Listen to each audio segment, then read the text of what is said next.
बिस्मिल्लाहिर्रहमानिर्रहीम। अस्सलामु अलैकुम students, how are you all? You are absolutely all right. Okay students, this is your science book, chapter number 17, soil erosion and conservation. Explanation of chapter. Students, मैंने जैसे कि आपको पहले भी ये बताया था कि मैं आपको जो ये वीडियो आपके पास आ रही है ये सिर्फ एक्सप्लेनेशन है और आपको सिर्फ एक्सप्लेन किया गया है। इसको कॉपी में इस वीडियो का कोई भी चीज़ कॉपी में राइट डाउन नहीं कीजिएगा, ठीक है। ये सिर्फ आपके लिए है कि आपको बेसिक इंफॉर्मेशन हासिल हो जाए। आप जो है वो सॉइल एरोशन के बारे में आप जान पाएँ कि इसकी क्या क्या बेनिफिट्स हैं और इसमें क्या चीज़ यूज़फुल है, क्या चीज़ हार्मफुल है और सॉइल एरोशन का प्रोसेस क्या है। ये सब सिर्फ आपकी इंफॉर्मेशन के लिए, आपकी अवेयरनेस के लिए, ठीक है। तो इस वीडियो का कुछ भी आप लोग कॉपी में राइट डाउन नहीं करेंगे, सिर्फ आप इसको समझेंगे और सुनेंगे। What does erosion mean? Erosion का मतलब क्या है? What does erosion mean? Erosion is the geological process in which earthen material are worn away and transported by natural forces such as wind and water. Erosion क्या है? एक naturally geological process है जो कि नेचुरली परफॉर्म होता है और इसके नतीजे में क्या होता है कि जो नेचुरल सोर्सेस होती हैं, फोर्सेस होती हैं, for example wind and water, उसके नतीजे में कि जो ज़मीन का जो मटेरियल है वो एक जगह से दूसरी जगह चला जाता है, ठीक है, ट्रांसफ़र हो जाता है, ट्रांसपोर्ट हो जाता है, ठीक है। A similar process weathering, break down और डिज़ोल्व रॉक। इसमें क्या होता है कि वेदरिंग का प्रोसेस होता है और जो रॉक की ब्रेकिंग का प्रोसेस होता है, डिज़ोल्व का प्रोसेस होता है, but does not involve movement. Most erosion is performed by liquid water, wind और आइस, ठीक है, usually in the form of a glacier. तो ये चीज़ें जो होती हैं वो नेचुरल फोर्सेस की वजह से होती हैं और इन्हीं फोर्सेस की वजह से क्या होता है कि ज़मीन का जो मटेरियल होता है जो कि सॉइल हो सकता है, ठीक है, रॉक भी मतलब ब्रेक हो जाते हैं, टूट जाती हैं, ग्लेशियर भी जो होते हैं वो मेल्ट हो जाते हैं और जब जो विंड एंड वाटर जो होते हैं वो अपनी इंक्रीजिंग फॉर्म में होते हैं। What is the important of erosion? अब एरोशन की इम्पॉर्टेंट बताई गई है कि एरोशन का इम्पॉर्टेंट क्या है। Soil erosion is responsible for soil loose in some area and soil deposit in other places. क्या होता है? सॉइल एरोशन के नतीजे में जो एरोशन का प्रोसेस है वो चीज़ का रिस्पॉन्सिबल है कि वो कुछ एरिया से सॉइल को लेता है और दूसरे एरिया पे डिपॉजिट कर देता है, ठीक है। When soil is eroded by wind, ice, gravity और water, soil is lost from where it is from. The original place of soil is important, ठीक है। तो सॉइल एरोशन की जो होता है उसमें जो ओरिजिनल जो प्लेस है सॉइल की वो बहुत इम्पॉर्टेंट होती है, जो कि किसी भी फर्टिलाइजेशन के प्रोसेस को इन्हेंस करती है। ये देखिए सॉइल एरोशन का एक डायग्राम है जिसमें आपको ये नज़र आ रहा है कि किस तरीके से सॉइल एरोशन का हुआ है कि रॉक बन गए हैं, डिपॉजिट हो गया है और इसकी वजह से रॉक की फॉर्मेशन हुई है। इज सॉइल एरोशन गुड और बैड? अब आप ये बताइए कि क्या सॉइल एरोशन जो है वो गुड या बैड फॉर्म है हमारे लिए या सॉइल के लिए? Erosion has good and bad thing associate with it. It is bad when a farmer lose the best most fertile soil on his land. अब क्या होता है कि एरोशन के नतीजे में जो फार्मर्स होते हैं वो अपनी बेस्ट मोस्ट फर्टाइल सॉइल जो होता है वो लूज़ कर देते हैं, क्योंकि अगर वो एरोशन बाय विंड हो या एरोशन बाय वाटर हो, उसके नतीजे में जो टॉप सॉइल होती है वो क्या होती है, वो इनके नतीजे में हट जाती है, जो फार्मर के लिए नुकसानदा होती है। ठीक है, to erosion because this eventually makes his or her land less productive. क्या होता है कि इसके नतीजे में जो प्रोडक्टिविटी होती है वो लेस हो जाती है। 3 type of water erosion can occur: sheet, rill and gully. Sheet erosion, this erosion is the hardest to see as a uniform soil layer is removed from an area over the surface। ठीक है, तो 3 type के erosion मुख्तलिफ जगह पे होते हैं, एक शीट, रिल एंड गली में। तो ये आपको इसकी डायग्राम बताई गई है कि जो कि बहुत हार्ड सरफेस है, और यहाँ पे क्या होता है, soil layer is remove from an area over the surface, और ओवर सरफेस पे जो सॉइल है वो रिमूव हो जाता है। What is the main cause of soil erosion?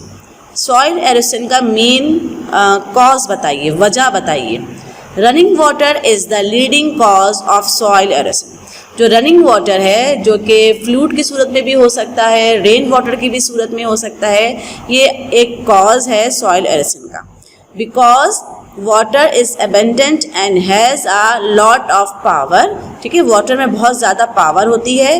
Wind is also of leading cause of soil erosion because wind can pick up soil and blow it far away. ठीक है, wind क्या करती है, सॉइल को pickup करती है and दूर ले जाती है।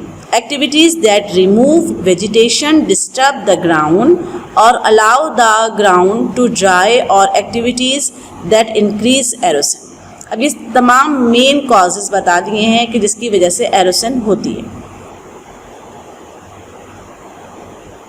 ये देखिए आपका वाटर एरोशन है कि वजह से जो सॉइल है वो यहाँ से चली गई है। ठीक है, दूर हट गई है। What are the effect of soil erosion? Soil erosion के क्या इफ़ेक्ट हो सकते हैं? The effect of soil erosion go beyond the loss of fertile land, क्योंकि जो लैंड है उसकी जो फर्टिलाइजेशन है वो लॉस हो जाती है।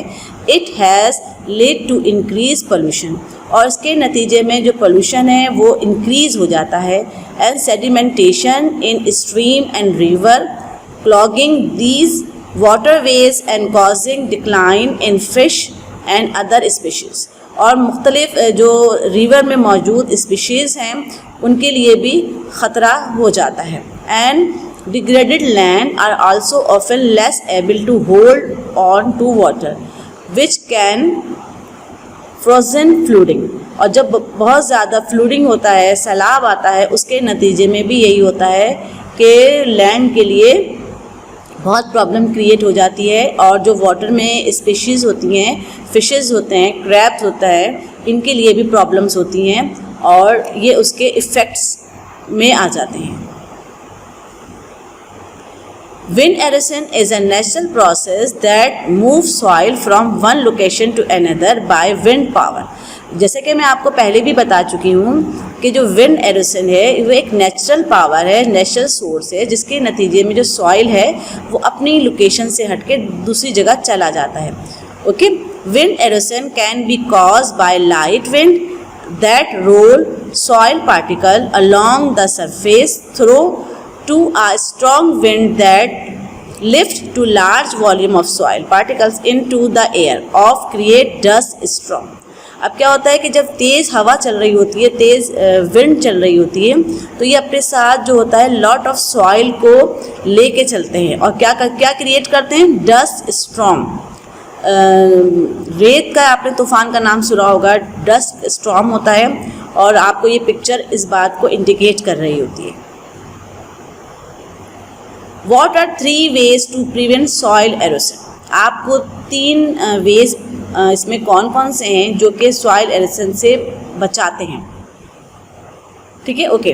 The 4 most common soil erosion prevention method are vegetation, geotextile, mulch and retaining walls. ठीक है, preventing soil erosion is critical in protecting your property and exposed soil, whether from wind, weather, running water, and even the after effect of forest fire.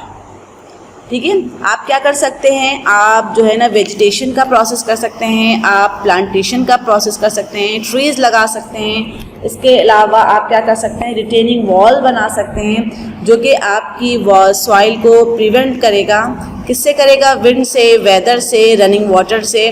ठीक है, ये diagram आप देखिए, इसमें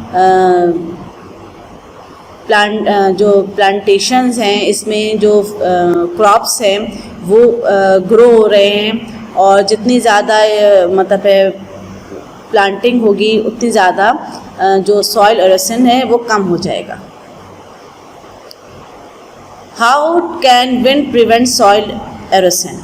to control wind erosion, maintain a vegetative cover, either growing plant or crop. ठीक है, ये तो पहले ही मैंने आपको बताया था कि जितनी ज़्यादा प्लांट की ग्रोइंग होगी, प्लांट ग्रो करेगा, उतनी ज़्यादा हम एरोशन को कंट्रोल कर सकते हैं। ठीक है, रिड्यूस कल्टिवेटेड फैलो, रिड्यूस और एलिमिनेट टिलेक।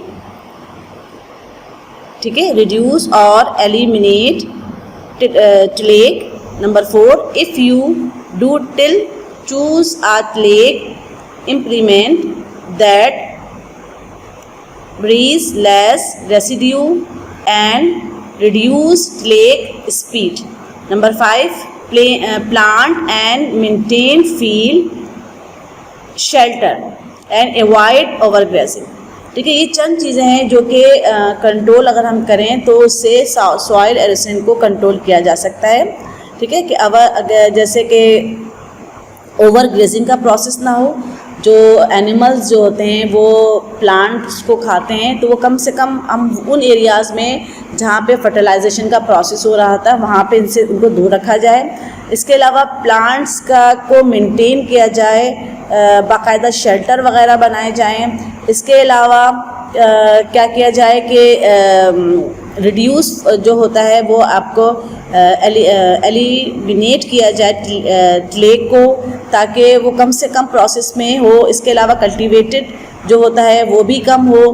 तो ये सब जो चीज़ है जिसके नतीजे में विंड एरोशन को हम कंट्रोल कर सकते हैं। तेज़ हवा, ज़्यादा शेल्टर होगा तो शेल्टर की वजह से भी जो तेज़ हवा चलेगी वो सॉइल को प्रोटेक्ट करेगी। ठीक है, soil erosion and water. How do human activity affect our soil? कैसे हमारी ह्यूमन एक्टिविटी जो है वो हमारे सॉइल पे इफ़ेक्ट करती है। ठीक है, ये है the way people use land can affect the level of nutrients and pollution in soil. Any activity that expose soil to wind and rain can lead to soil loose. Farming, construction and development and mining are among the main activity that impact soil resources. ठीक है, अब क्या है, ये सब जो process हैं, जैसे माइनिंग का प्रोसेस, माइनिंग कहते हैं कि चट्टानों में, माउंटेन में हम कोई भी चीज़ डिस्कवर कर रहे होते हैं, लाइक सॉल्ट है या प्रीशियस स्टोन्स हैं, इनको जब डिस्कवर करते हैं तो माइनिंग का प्रोसेस हम कर रहे होते हैं। इसके अलावा फार्मिंग का प्रोसेस होता है, इसके कंस्ट्रक्शन बना रहे होते हैं या कोई और डेवलपमेंट कर रहे होते हैं। इसके नतीजे में जो होता है सॉइल डैमेज होती है और हम जो ह्यूमन एक्टिविटीज़ हैं वो उस पर असरअंदाज होते हैं। ये देखिए, ये फ्रॉस्टिंग का प्रोसेस है जिसमें कि प्लांट्स को कट डाउन किया गया है। How is man responsible for erosion? कैसे मैन जो है, ये मैं पहले भी बता चुकी हूँ कि human factors responsible for soil erosion. Number 1, deforesting, over grazing and apart from the natural factors such as rainfall, resulting in swift flow of water, strong wind in dry areas, nature of soil and the physiography. Man is an important factor responsible for soil erosion. ठीक है, man जो है पहले ही बताया उनकी जो activity है वो सॉइल एरोशन का मेन फैक्टर्स जो है वो मैन है, क्योंकि डिफ्रॉस्टिंग का प्रोसेस भी होता है, ओवरग्रेजिंग का प्रोसेस भी होता है, तो ये मैन के थ्रू जो होता है वो ये एरोशन का प्रोसेस होता है। ठीक है, ओवरग्रेजिंग का प्रोसेस है ये, क्योंकि जो फार्मर्स होते हैं उनके पास लॉट ऑफ एनिमल्स होते हैं जो कि सॉइल में फॉर्म में ओवरग्रेजिंग कर रहे होते हैं। व्हाट आर 3 ह्यूमन एक्टिविटीज़, ये फिर ह्यूमन एक्टिविटीज़ के बारे में बताया गया है कि जो कि इन्वायरमेंट पे इफ़ेक्ट करते हैं। Humans impact the physical environment in many ways. Over population, ठीक है, ओवर पॉपुलेशन होती है, पोल्यूशन होता है, burning fossil fuels and defrosting change like this have triggered climate change, soil erosion, poor air quality and अनड्रिंकेबल water. ठीक है, ये सब चीज़ें जो होती हैं वो ह्यूमन का इम्पैक्ट होता है जो कि इन्वायरमेंट में होता है। ठीक है, ओवर पॉपुलेशन आपने देखा होगा। ठीक है, उसके बाद जो क्लाइमेट होता है वो चेंज होता है, सॉइल एरोशन का प्रोसेस होता है, फिर फूड एंड जो ड्रिंकिंग वाटर होता है उसकी क्वालिटी भी डिपेंड कर रही होती है। ये देखें ह्यूमन एक्टिविटी है जो कि सॉइल पे हो रही है, इसके नतीजे में भी सॉइल एरोशन होता है। वाटर एरोशन है, ये देखिए आपको मुख्तलिफ डायग्राम्स दिखाई जा रही हैं जिसके नतीजे में वाटर एरोशन का प्रोसेस हो रहा होता है। ठीक है, अब आपको ये मैंने मुख्तलिफ, ये सिर्फ मैंने आपको एक्सप्लेनेशन दी है बेटा, एक्सप्लेनेशन के थ्रू आप ये काम करेंगे। आपको सिर्फ ये समझेंगे मुख्तलिफ डायग्राम से, इसमें कोई डायग्राम आपको कॉपी में नहीं बनानी है, इसमें कोई भी जो भी क्वेश्चंस आपको मैंने एक्सप्लेनेशन के लिए दिए हैं वो कुछ भी आपको कॉपी में राइट डाउन नहीं करना है।